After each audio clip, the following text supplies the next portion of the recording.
दोस्तों आज के इस वीडियो में हम एक्सेल की 7 ट्रिक सीखने वाले हैं।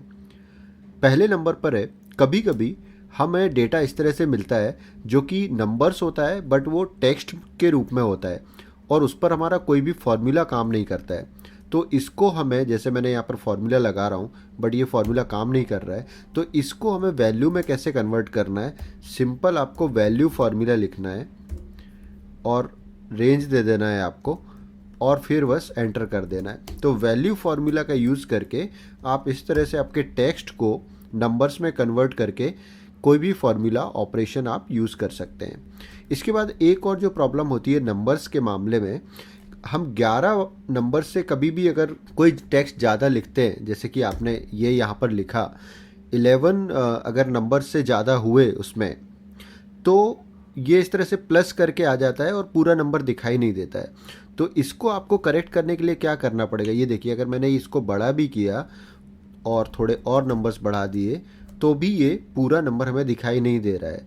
तो इसको करेक्ट करने के लिए करना क्या है, आपको कंट्रोल 1 से जाना है आपको फॉर्मेट सेल में, और फॉर्मेट सेल में आपको इसको नंबर्स में कन्वर्ट कर देना है। ये बाय डिफ़ॉल्ट जनरल में जो रहता है इसको हमें नंबर्स में कन्वर्ट कर देना है, और जैसे ही आप नंबर्स में कन्वर्ट करोगे तो ये आपको पूरी तरह से नंबर आपका पूरा क्लियर दिखने लगेगा।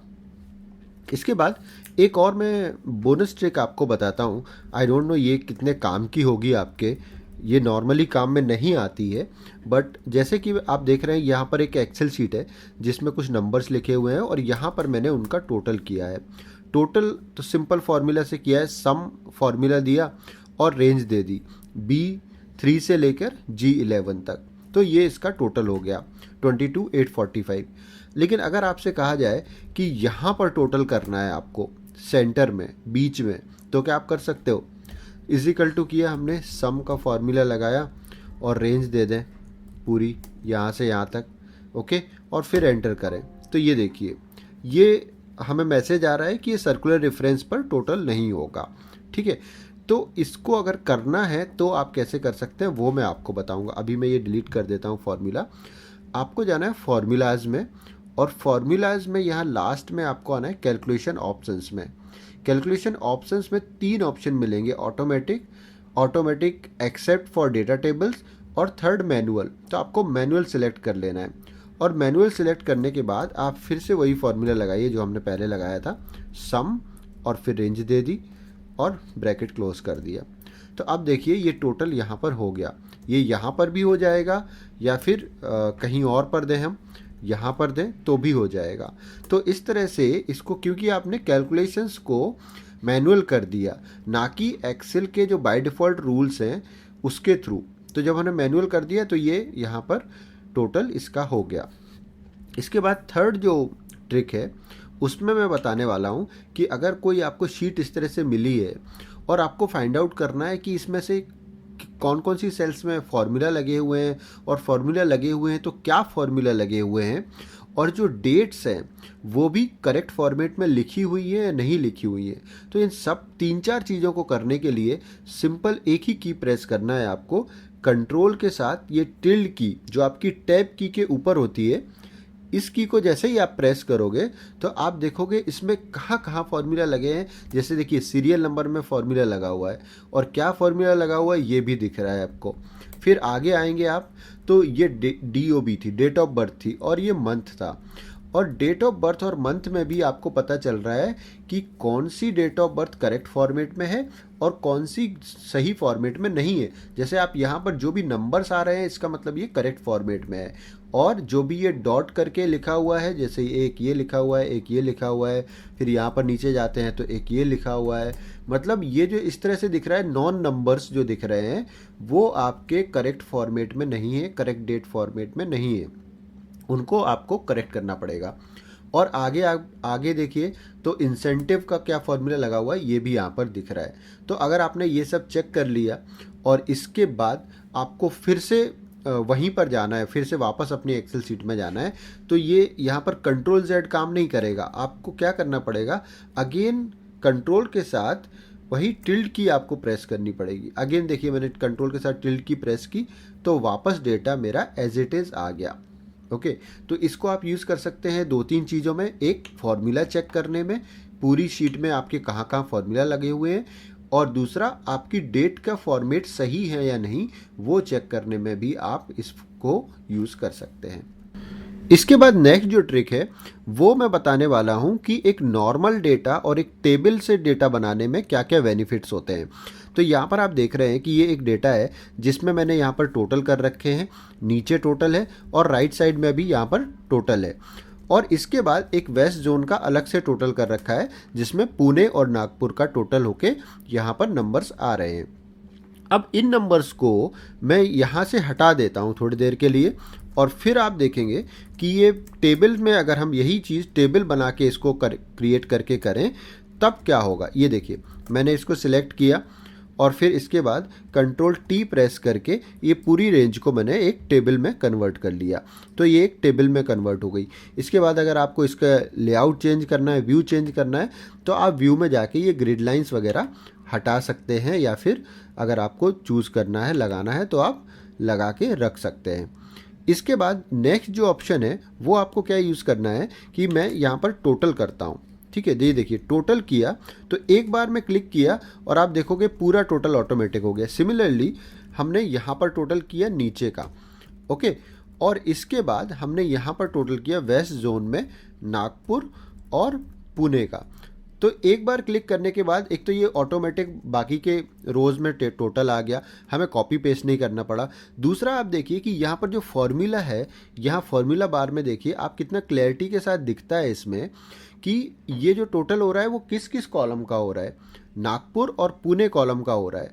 तो अगर किसी ने कोई ये टेबल को पहली बार रीड कर रहा है तो उसको बड़ी आसानी हो जाती है उस फॉर्मूला को पढ़ने में कि ये टोटल किस किस कॉलम्स का आ रहा है, उसको बार बार F2 करके देखने की ज़रूरत नहीं पड़ती है।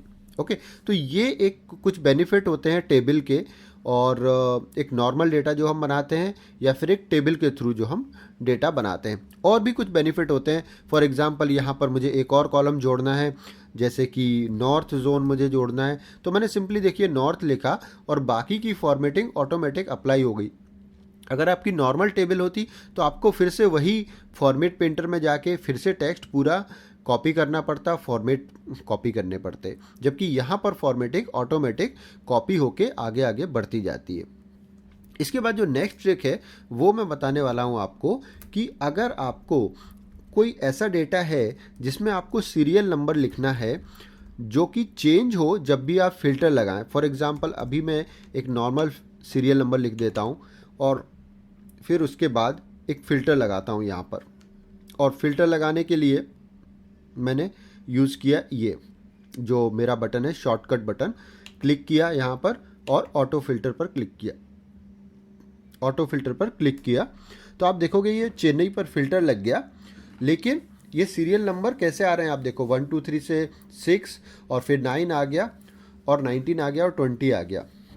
तो इसमें आपके काउंट नहीं हो पाता है कि जो भी आप रिकॉर्ड दिखा रहे हैं उसका एग्जैक्ट काउंट क्या है। तो इसको करेक्ट करने के लिए क्या करना है आपको, ये तो डिलीट कर देना है और फिर लिखना है आपको सब टोटल। सब टोटल के साथ आपको 3 यूज़ करना है, ओके, और 3 के बाद आपको रेंज लेना है, आपके जो भी राइट साइड में कॉलम हो उस कॉलम की रेंज ले लेना है। सेम जैसे यहाँ पर B2 है, सो B2 से अगेन B2 सेम रेंज ले लेना है। अभी आपको बताऊंगा मैं इसका बेनिफिट कि ये किस तरह से काम करेगा। और इसमें एक चीज़ और क्या करनी है आपको कि जो पहला वाला B2 है उसको आपको फिक्स कर देना है। तो फिक्स करने के लिए तो आपको पता ही है F4 प्रेस कर देना है। तो इस तरह से आपने ये फिक्स कर दिया कि आपको इसको ड्रैग कर देना है। तो जैसे ही आप ड्रैग करेंगे ये इस तरह से 1 2 3 के सीरियल में आ जाएगा। और इसके बाद आप जब आप कभी भी फिल्टर लगाएंगे, जैसे अभी मैं उड़ीसा पर फिल्टर लगाऊं और मैंने यहाँ पर किया ऑटो फिल्टर, तो आप देखेंगे ये ऑटोमेटिक यहाँ पर सीरियल इसका करेक्ट होके आ गया। अभी आप देख रहे हैं कि जब भी मैं फ़िल्टर लगाता हूँ तो ये ऑटोमेटिक नंबर चेंज क्यों नहीं होते हैं, मुझे सेव करना होता है। देखिए एक बार फिर से मैं आपको बताता हूँ, इसको भी सॉर्ट आउट करते हैं अभी। जैसे कि यहाँ पर मैंने चेन्नई का फ़िल्टर लगाया, ओके, अब आप देखिए ये नंबर अपडेट नहीं हुए, ये नंबर क्यों नहीं अपडेट हुए पता है? क्योंकि हमने फॉर्मूला में जाकर, इसके पहले जो आपको एक फंक्शन बताया था वहाँ पर हमने इसको मैनुअल कर दिया था। तो अब हमें इसको ऑटोमेटिक करना पड़ेगा। ये देखिए, ऑटोमेटिक करेंगे तभी ये नंबर्स ऑटोमेटिक अपडेट होंगे। तो बाय डिफ़ॉल्ट आपको हमेशा ये कैलकुलेशन वाला ऑप्शन ऑटोमेटिक ही रखना है, क्योंकि हमने मैनुअल कर दिया था, इसलिए बार बार हमें फाइल को सेव करना होता था, तभी वो हमारे नंबर्स अपडेट होते थे। तो अभी मैं फिर से आ जाता हूँ वापस उसी ट्रिक पर। तो इस तरह से ये भी हमारी ट्रिक कंप्लीट हुई। और इसके बाद 6 और 7 नंबर पर जो है वो मैं बताने वाला हूँ कि अगर आप कोई एक रोस्टर बनाते हैं तो रोस्टर में 2-3 चीज़ों की ज़रूरत होती है जो आपको एक अच्छा रोस्टर बनाने में हेल्प करती है। नंबर 1 कि वीकेंड्स को आप हाईलाइट कर दें।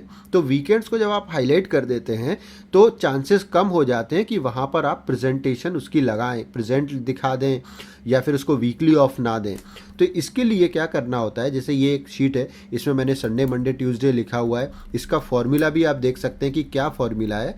यहाँ पर आपको सीरियल लिखना है 1 से लेके 31 तक, जो भी है आपका मंथ, ओके। और इसके बाद ये एक फॉर्मूला लगाना है आपको, टेक्स्ट और C3 मतलब वो हमारी रेंज है, और ट्रिपल डी रिफ्लेक्ट करता है आपकी डे को। डे का जो सिंटेक्स होता है वो होता है ट्रिपल डी। तो इस तरह से आपका डे आ जाता है, Sunday Monday Tuesday Wednesday Thursday जो भी है वो यहाँ पर प्रेजेंट हो जाता है। अब आपको करना क्या है, आपको संडे और सैटरडे अगर हाईलाइट करना है, हम एक एक करके देखेंगे। पहले संडे को हाईलाइट करते हैं, फिर उसके बाद सैटरडे, या फिर इस तरह से जितने भी डेज आप महीने में हाईलाइट करना चाहें वो कंडीशनल फॉर्मेटिंग की हेल्प से आप हाईलाइट कर सकते हैं। आपको करना क्या है, आपको सिलेक्ट करना है रेंज और फिर जाना है आपको होम में फिर से, और यहाँ पर कंडीशनल फॉर्मेटिंग में आ जाना है और न्यू रूल एक क्रिएट करना है, ओके। न्यू रूल क्रिएट करने के लिए सबसे लास्ट में जाना है, use a formula to determine which cells to format. So सबसे लास्ट वाला ये ऑप्शन ले लिया और यहाँ पर फॉर्मूला में क्लिक करके, यहाँ पर क्लिक करके और रेंज देना है पहले। तो रेंज क्या है हमारी, तो रेंज है हमारी यहाँ पर C2। और C2 में भी जो ये देखिए बाय डिफ़ॉल्ट ये डॉलर का साइन आ गया है यहाँ पर। तो हमें, क्योंकि हमें केवल रो फिक्स करनी है, कॉलम फिक्स नहीं करना है, क्योंकि कॉलम देखोगे आप आगे आगे बढ़ना है फॉर्मूला में, आगे आगे हमें चाहिए कॉलम। तो हमें क्या करना है, यहाँ पर हम इसको C से डॉलर डिलीट कर देंगे और 2 में डॉलर रखेंगे, मतलब हमारा रो सेम रहेगा, कॉलम हमारा चेंज होता जाएगा। और इजिकल टू क्या कर देना है हमें, हम इन्वर्टेड कोमाज में लिख देना है हमें सन, SUN, संडे, क्योंकि संडे के लिए वो रिफ्लेक्ट कर रहा है, तो इसलिए हमें यहाँ पर ये ले लेना है, is equal to inverted commas SUN। और फिर ओके करके वापस इधर आके हमें एक कोई तो फॉर्मेटिंग दे देनी है। फॉर्मेट सेल में जाके यहाँ पर फॉर्मेट में जाना है आपको, और फिल में कोई भी एक आप कलर दे दो। और कलर में भी अगर थोड़ा और अट्रैक्टिव बनाना है तो आप फिल इफेक्ट में चले जाओ, और फिल इफेक्ट में यहाँ पर कोई भी एक, जैसे मैं यहाँ पर ग्रीन ले लेता हूँ, ओके, और इसमें ये वाला स्टाइल ले लेता हूँ, ओके, और ओके कर दिया, और अगेन फिर ओके कर दिया, एंड देन अगेन फिर ओके कर दिया। तो आप देखो संडे संडे जहाँ पर लिखा हुआ है वहाँ पर ये ग्रीन हाईलाइट हो गया है। अगर आपको कोई और डे भी करना है, जैसे कि कहीं कहीं सैटरडे भी ऑफ होता है, तो आप सैटरडे ऑफ के लिए भी सेम वही फार्मूला आपको यूज़ करना है, सिलेक्ट करना है और कंडीशनल फॉर्मेटिंग में जाना है, न्यू रूल बनाना है। न्यू रूल में फिर वही लास्ट वाला ऑप्शन यूज़ करके और फिर रेंज ले लेना है आपको यही, और फिर वापस आना है, और वापस आने के बाद फिर ये डॉलर कॉलम से हटा देना है हमें, सॉरी कॉलम से हटा देना है हमें, और फिर इजिकल टू करके क्या लिखना है हमें, अभी सैटरडे के लिए करना है तो इन्वर्टेड कॉमाज में SAT लिखना पड़ेगा। आप देख सकते हैं यहाँ पर SAT लिखा है, इसलिए हम, अगर SATURDAY पूरा स्पेलिंग लिखा होता तो हमें पूरा स्पेलिंग यहाँ पर लिखना होता। और सिमिलरली फिर फॉर्मेट में जो भी आपको, जैसे यहाँ पर एक नॉर्मल हम कलर ले लें तो ये कलर लेके भी इसको ओके कर सकते हैं हम। तो इस तरह से आप वीकेंड्स को, वीकडेज़ को, जो भी आप हाईलाइट करना चाहें वो यहाँ पर हाईलाइट कर सकते हैं। दूसरी एक और क्या इंपॉर्टेंट चीज़ होती है, कभी कभी जब हमारा ये रोस्टर बन गया उसके बाद हमें इसको थोड़ा समराइज़ भी करना होता है। तो आप क्या कर सकते हैं कि ये इतने सारे रोज़ हैं, जो इतने सारे कॉलम्स हैं, इनको आप है ना हाइड कर सकते हैं। और हाइड मत करो आप क्या करो, इनको ग्रुप करो। ग्रुप करने के लिए आपको जाना है यहाँ पर डेटा में, और डेटा में यहाँ पर ग्रुप करके ग्रुप ऑप्शन सिलेक्ट करके कॉलम में क्लिक करके ओके कर देना है। तो हाइड करने से क्या होता है, वो हाइड हो जाता है और फिर बार बार आपको सिलेक्ट करके अनसिलेक्ट करके अनहाइड करना होता है, वो ज़्यादा पेनफुल होता है। इससे अच्छा है कि आप ग्रुप करें और फिर देखिए जैसे ही आप ग्रुप करोगे तो ये इस तरह का बटन यहाँ पर आ जाएंगे, और जैसे ही आप इस पर क्लिक करोगे तो आपकी ये समरी यहाँ पर दिखेगी टोटल ड्यूटीज़ की, बाकी सारा डिटेल हट जाएगा। और जब आपको ज़रूरत हो तो आप इस पर फिर से क्लिक कर दो तो आपका डेटा फिर से दिखने लगेगा। तो आई होप कि ये जो मैंने 6, 7 और एक कुछ बोनस ट्रिक्स बताए हैं ये आपको पसंद आए होंगे। अगर हाँ तो आप इस चैनल को सब्सक्राइब कर लीजिए, ताकि इस तरह की जो भी मैं वीडियोस डालूं फ्यूचर में वो आपको टाइम टाइम पर मिलते रहें और कुछ ना कुछ आप नया सीखते रहें।